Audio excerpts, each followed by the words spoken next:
どん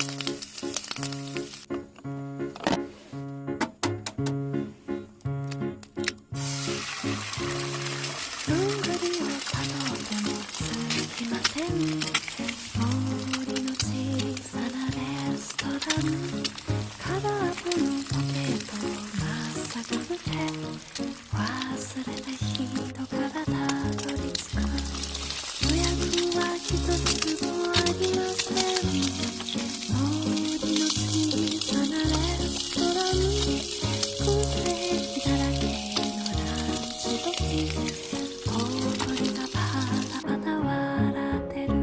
チュルチュンチュンチュンチュンチュンチュルチュン、チュルチュンチュンチュンチュンチュンチュルチュン。